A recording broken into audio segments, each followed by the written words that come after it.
And this is going to go at the beginning of the episode for Tuesday, January 14th, 10:04 a.m., 28 seconds on the second hand. We have 3 bets for the night. All NHL bets. I'm not doing the NBA. I don't even want to touch the NBA really ever again except for live betting. And maybe like futures bets for MVP or finals winner, which I think it's going to be the Milwaukee Bucks and the Minnesota Timberwolves this year, which I thought it was going to be the Vikings and the Chiefs in the Super Bowl. So, you know, and I thought it was going to be the Vikings and the Bucks in the NFC Championship and the Chiefs and the Bengals. Bengals should have showed up this year. What do you want me to say about it? They should have showed up. They didn't. So we have 3 bets for the NHL tonight. 1-14-25. Anaheim Ducks at Washington Capitals. I know, a lot of Ducks bets. That's because the Ducks go under more than any team in the NHL this year. Who is the second team to have the most games going under? The Dallas Stars. So we have Anaheim Ducks at Washington Capitals. Under 6 goals scored at minus 117 odds. 1.17 units bet to win 1. Normally, I would probably do 2.34 units bet to win 2, which I might even do. Yeah, 2.34 units bet to win 2 for the first bet. Second bet, we have Dallas Stars at Toronto Maple Leafs. Under 5.5 goals scored at plus 100 odds. 1.0 units bet to win 1. Plus 100 odds, you just bet 1 unit to win 1. And then for the third and final bet tonight, this is we got some, the odds are in our favor in this one. Well, not really, but in terms of, whatever. You know what I mean. Tampa Bay Lightning minus 1.5 on the puck line. So that means they have to win by 2 to cover the minus 1.5 on the spread. Don't bet the money line. I would go just a 1 unit bet at plus 185 odds. So you bet 1 unit to win like, what is it, 2? Almost 2.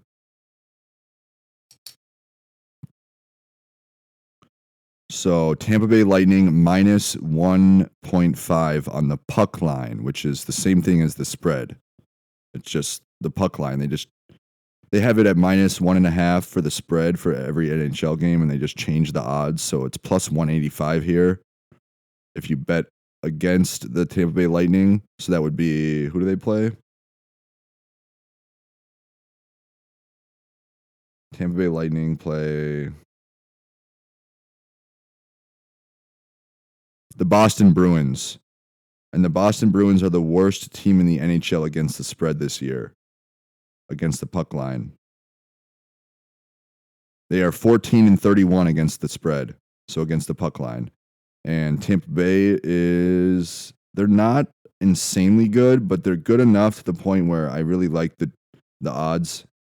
They're 23-18 against the spread, so most would think 23-18 isn't that good of a record against the spread, but they're playing the worst team against the spread, and with plus 185 odds, I would take it. I would go with the Lightning on the road. I don't know why Boston is so bad this year. I'm going to watch this game and find out. I'm going to watch all 3 of these games tonight. I know the Ducks and the Stars very well already this year. Well, not the Stars, but I know the Ducks, and the Ducks should go to hell. The Ducks should go to hell for their new uniform concept. They have the new logo on their left and right shoulder, and then they have the old retro logo from like the 90s on the front of their jersey, the away and the home jerseys. So this is not like an alternate uniform concept that they're doing as like an experiment to see if this, like when they did the retro release for the NHL a couple years ago, like 5 years ago. It's not one of these things. This is like their new permanent jersey. This is their new permanent jersey concept where they incorporate the new logo and the old logo on the same jersey. The Minnesota Wild did something interesting with the North Stars where they just incorporated the old colors into the new jersey concept and the new logo. And all they did was they added 3 stars on the right leg and the left leg of the pant leg for the Minnesota Wild. They added 3 stars. And they just incorporated the Minnesota North Star colors to the new logo. And they added 3 stars on the leg, on the shorts. That's it. Even that was a bit too much. Because it just looks weird with having 6 stars on your legs. It looks like me when I used to burn cigarettes into my legs. It's like, what the fuck are you doing?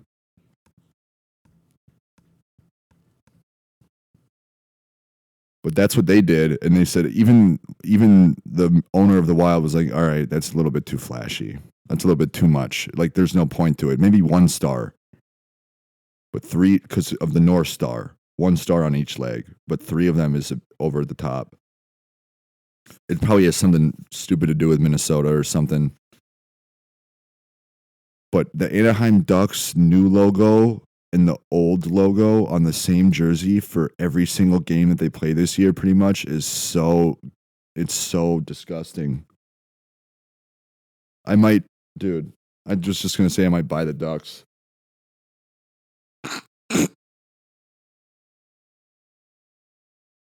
Just to change their jersey concept and then sell the team right after. It'd probably be worth double.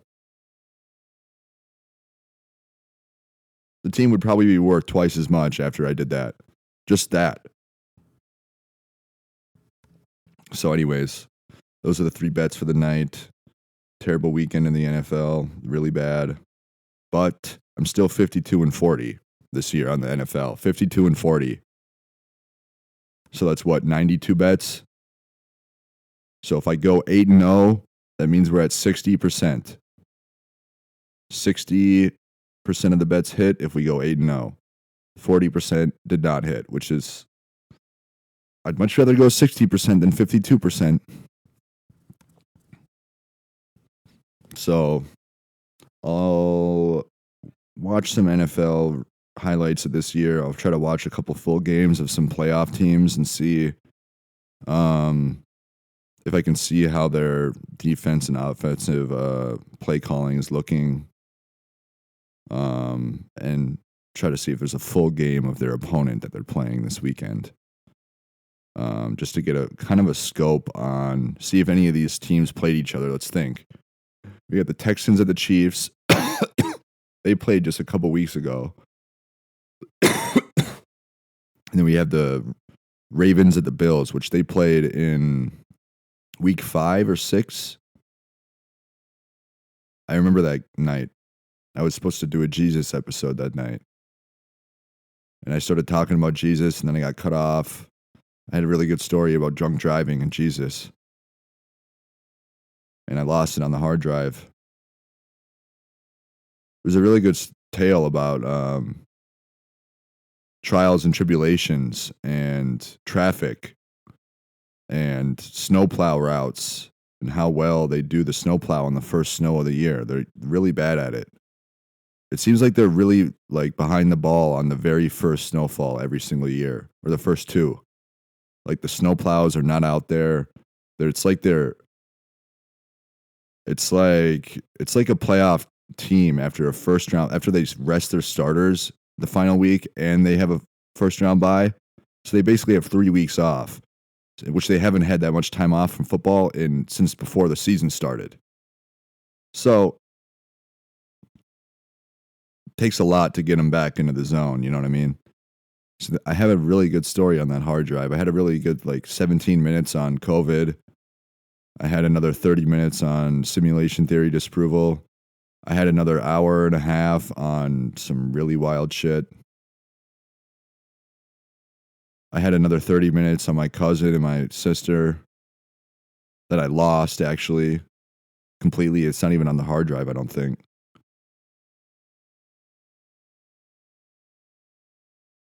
Wish I could have fit into the Because episode 72. It would have filled that episode out, because that one just felt forced. Felt like I was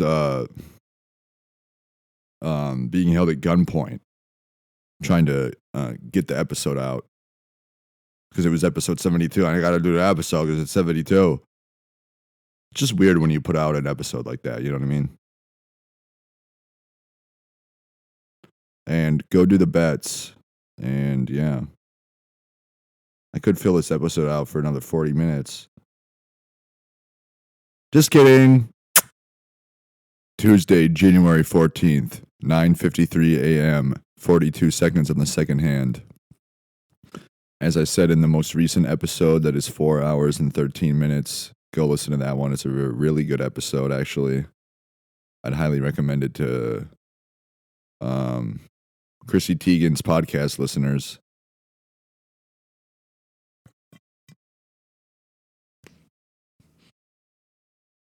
Self-conscious listeners, if you're self-conscious about if you should call your insurance company to renew,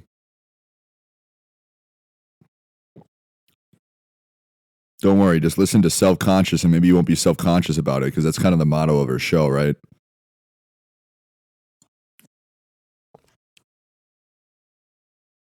What are you self-conscious about, Chrissy? Yeah.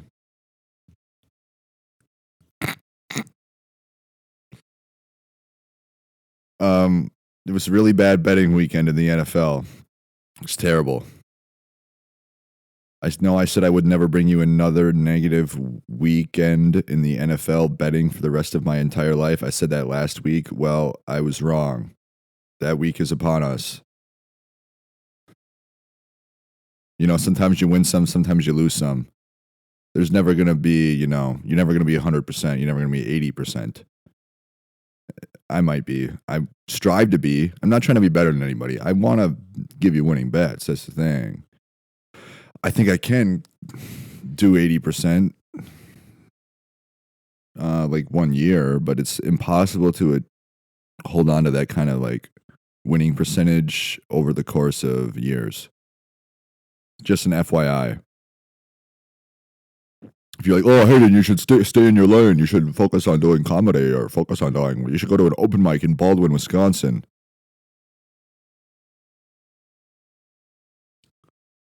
You should do more research. You should watch football more. You had a bad weekend in betting. Blah, blah, blah, blah. I went 1-6 on the NFL weekend. So that would mean I am 52-40 this year on the NFL.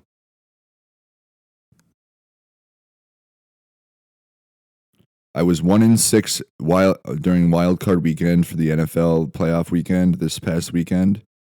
Last game was last night, Minnesota Vikings at LA Rams, which was actually at Arizona. Under 23.5 points scored. That bet did not hit. Washington Commanders at Tampa Bay Buccaneers over 24.5 points in the first half. That bet did not hit as well, though that was a first half bet for the Vikings and Rams under. Denver Broncos at Buffalo Bills, first half over 23.5 points. That bet did not hit. Pittsburgh Steelers at Baltimore Ravens over 43.5 points scored. That bet did not hit. Denver Broncos at Buffalo Bills over 48 points scored. That bet did not hit. Washington Commanders at Tampa Bay Buccaneers over 50 points scored. That bet did not hit. And the only bet out of the 7 to hit for the NFL this weekend was Baltimore Ravens -3 in the first quarter at -107 odds, 1.1 unit bet and to win one. Baltimore Ravens were up 7-0 at the end of the first quarter, so they covered that -3 spread in the first quarter. Pittsburgh Steelers played piss poor. PPP. But yeah, that was 1-6 on the NFL wildcard weekend. So I was 51-34 this year on the record for the NFL, and I'm 52-40 now after going 1-6. Just full transparency, considering I really did think that I was going to go the rest of my life without a negative weekend. I'm not even kidding. Because I've only had 4 negative weekends in the NFL this year. And if I include all of my bets that I accumulated last year, which I didn't keep track of, and I didn't post on a podcast or on Action,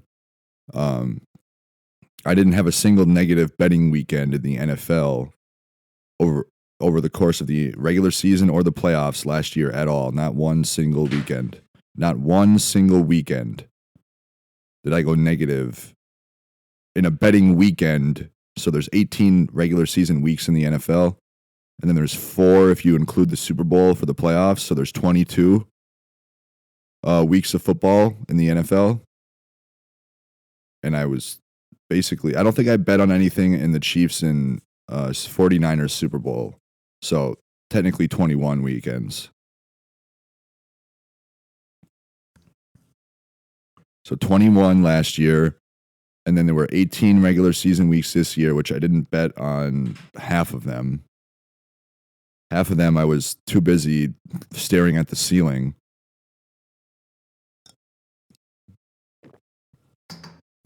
Yeah, I wasn't joking about that on the podcast, the pod apps earlier. Go listen. But anyways, 1-6 on the NFL this past weekend.